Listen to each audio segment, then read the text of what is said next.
Happy sales. சேல்ஸ்ல இருக்கிற மக்கள்னாலே அவங்க வந்து ஆங்ஸைட்டி, டிப்ரெஷன், ஸ்ட்ரெஸ் அந்த மாதிரியான விஷயங்கள்லாம் இருப்பாங்க அப்படின்னு இந்த உலகம் சொல்லுது. ஆனா இந்த மாதிரி ஆங்ஸைட்டி, டிப்ரெஷனுக்குள்ள போறவங்க யாரு தெரியுமா? சேல்ஸ்க்குள்ள இருக்கக்கூடிய ஓவர் திங்கிங் மனிதர்கள். ஒரு விஷயத்த செய்ய போறேன், அதை பத்தி ஓவரா திங்க் பண்றவங்க. நார்மலா திங்க் பண்றது வந்து வேற, ஓவர் திங்கிங்கிறது வேற. நான் ஃபார் எக்ஸாம்பிள், நீங்க வந்து உங்களுடைய ஃபேமிலியோட, உங்களுடைய குடும்பத்தோட, உங்களுடைய நெருங்கிய வட்டாரங்களுடைய நாகூருக்கோ அல்லது வேளாங்கண்ணிக்கோ, திருச்செந்தூருக்கோ, திருத்தணிக்கோ, ஏதோ ஒரு ஊருக்கு நீங்க ஒரு 10-15 பேர் மொத்தமா கிளம்ப போறீங்க. போய் இறைவனை வழிபட்டுட்டு வர்றதுதான் தான் நோக்கம். நார்மல் பீப்புள் என்ன செய்வோம்? எப்படி நம்ம போகலாம்? பஸ்ல போகலாமா, வேன்ல போகலாமா, இல்ல நம்ம ட்ரெயின்ல போகலாமா, அது எது கன்வீனியன்டா இருக்கும், எல்லாருக்கும் கன்வீனியன்ட் எது, எவ்வளவு பட்ஜெட் ஆகும், எங்க தங்கலாம், எங்க நல்ல உணவு கிடைக்கும், சீக்கிரமா போய் இறைவனை சூப்பரா வழிபட்டு வர்றதுக்கு நாம என்ன செய்யலாம் அப்படிங்கிற நடுவுல ஃபன்னான விஷயங்கள்லாம் என்னெல்லாம் பண்ணலாம், என்னென்ன பொருட்களை எடுத்துக்கலாம், இந்த மாதிரியான விஷயங்கள் எல்லாமே நார்மல் பீப்புள் திங்க் பண்றது. ஓவர் திங்கிங் பீப்புள் எப்படி தெரியுமா யோசிப்பாங்க? அவ்வளவு தூரமா, அவ்வளவு தூரமா, ஐயோ யார் யாரெல்லாம் போறது, இவங்க கூடயா, இவங்க இப்படி பேசிடுவாங்களே, இவங்க அப்படி பேசுவாங்களே, இவங்க மூஞ்சியை காமிக்க மாட்டாங்களே, இவங்க சிரிச்சு பேச மாட்டாங்களே, சாப்பாடு நல்ல சாப்பாடே கிடைக்காதே, அச்சோ அச்சோ தண்ணி கிடைக்காதே, வெயில் அடிக்குமே, மழை பெய்யுமே, கூட்டம் அதிகமா இருக்குமே, கியூல போய் நிக்கணுமே, இறைவனை பார்க்க முடியுமா முடியாது நமக்கு தெரியாதே, அச்சோ அச்சோ அது நடக்குமோ, இது நடக்குமோ, இப்படி நடந்துருமோ, அப்படி நடந்துருமோ, இப்படி நடந்துருமோ, அப்படி நடந்துருமோ, இப்படி நடந்துருமோ, அப்படி நடந்துருமோன்னு அதிகமாக நடக்காத ஒன்றை, எதுவுமே நடந்திருக்காது, ஆனா நடக்காத ஒன்றை நடந்ததாக ஓவர் திங்கிங் ப்ராசஸ் பண்ணிக்கிட்டே இருப்பாங்க, மண்டையில அரைச்சிக்கிட்டே இருப்பாங்க. அங்கதான் அந்த ஆங்ஸைட்டி, டிப்ரெஷன், ஸ்ட்ரெஸ் ரிலேட்டடான விஷயங்கள்லாம் வருது. சேல்ஸ் பர்சன் என்ன பண்றாருன்னா, இன்னைக்கு இன்றைய நாள் எனக்கு அழகா நகரணும், என்னுடைய சேல்ஸ் டார்கெட் அழகா முடியணும், என்னுடைய கஸ்டமர்ஸை நான் அழகா அட்டன் பண்ணணும், என்னுடைய டார்கெட்ல இன்றைய நாளுக்குரிய இந்த பகுதியை நான் முடிக்கணும் அப்படிங்கிறது நார்மலா யோசிக்கிறது. அந்த ஓவர் திங்கிங் பர்சன்ஸ் என்ன தெரியுமா செய்வாங்க?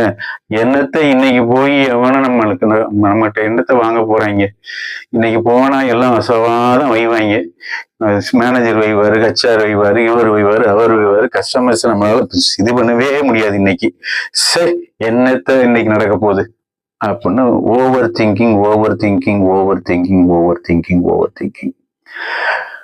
என்னைய பொறுத்த வரைக்கும் அந்த ஓவர் திங்கிங் பீப்புள் பெர்ஃபார்மன்ஸ் ரொம்ப ரொம்ப ரொம்ப ரொம்ப ரொம்ப ரொம்ப ரொம்ப ரொம்ப ரொம்ப ரொம்ப புவரா இருக்கும். ஏதோ கடையில உங்க ஷோரூம்ல வந்து நிக்கிற அளவுக்கு அவங்க இருப்பாங்க. Just a person. இந்த ஜஸ்ட் எ பர்சனா இருக்கக்கூடிய இந்த மக்கள் எந்த மாதிரி மாறுறாங்கன்னா, நெகட்டிவ் லூப்புக்குள்ள மாட்டிக்கிறாங்க.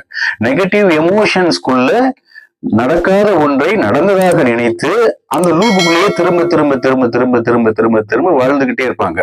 அவங்க நீங்க அந்த ஷோரூம்ல இருந்து தவிர்க்கவும் முடியாது. சில நேரங்கள்ல அவங்க எல்லாம் என்ன செய்யலாம்னு நீங்க அட்வைஸ் பண்ணலாம்னா, எப்பெல்லாம் இந்த நெகட்டிவ் தாட்ஸ், நெகட்டிவா ஓவர் திங்கிங் வருதோ, ஓவர் திங்கிங் அதிகமா வருதோ, அப்பெல்லாம் அங்க இருந்து கொஞ்சம் அவங்க அந்த இடத்தை விட்டு ஒரு 5 நிமிஷம் வெளியே போறது நல்லது. எங்கெங்கெல்லாம் அவங்களுக்கு அந்த சூழ்நிலைகள், ஓவர் திங்கிங் சூழ்நிலை வருதோ அங்க இருந்து வெளியே போறது நல்லது. ஒரு வாக்கு அந்த மாதிரி பண்ணலாம், மெடிடேஷன் பண்ணலாம், ப்ரேயர் பண்ணலாம், பிரீத்திங் எக்ஸசைஸ் பண்ணலாம்.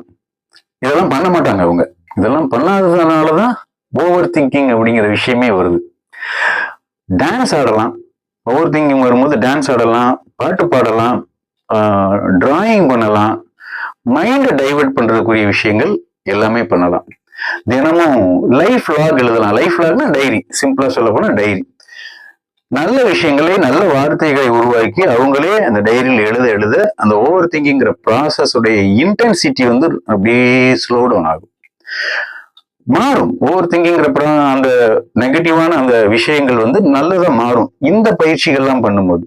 இல்ல நான் காமெடியா சில நேரங்கள் ட்ரைனிங்ல சொல்லுவேன், ஓவர் திங்கிங் அப்படிங்கிற ஒரு விஷயம் வந்ததுன்னா ஒரு 4 மணில இருந்து 5 மணி வரைக்கும் ஓவர் திங்கிங் பண்றதுதான் நீங்க ஒரு ஷெட்யூல் போட்டுக்கோங்க. இந்த 4 மணில இருந்து 4:15 வரைக்கும் நான் ஓவர் திங்கிங் பண்ணுவேன், 4ல இருந்து 5 மணி வரைக்கும் நான் நெகட்டிவா பேசுவேன், இந்த இதுல இருந்து இந்த இது வரைக்கும் நான் தவறான நினைவுகளையா உள்ள கொண்டு வருவேன் அப்படின்னு அப்படி ப்ராசஸ் பண்ணிக்கலாம். இது காமெடியா சொல்றேன். ஓவர் திங்கிங்ல இருந்து ஓவர் கம் பண்றது ரொம்ப சுலபம். உங்களுடைய எண்ணங்களையும் உங்களுடைய மனதையும் அழகா வேற மாதிரி டைவர்ட் பண்ண போறீங்க. அவ்வளவுதான். சரியா? மனங்கள் மலரட்டும். நான் உங்கள் நண்பன் ஆல்பா சின்னராஜா. உங்களுடைய கமெண்ட்ஸ் எங்களுக்கு முக்கியம். உங்களுடைய சப்ஸ்கிரிப்ஷன் உங்களுக்கு முக்கியம். இந்த மாதிரி நல்ல விஷயங்கள் உங்களுக்கு வேணும், சேல்ஸ் சம்பந்தப்பட்ட விஷயங்கள் உங்களுக்கு வேணும்னா நீங்க சப்ஸ்கிரைப் பண்ணிக்கோங்க. Happy sales. Alpha happy sales. விற்பனை உயரட்டும்.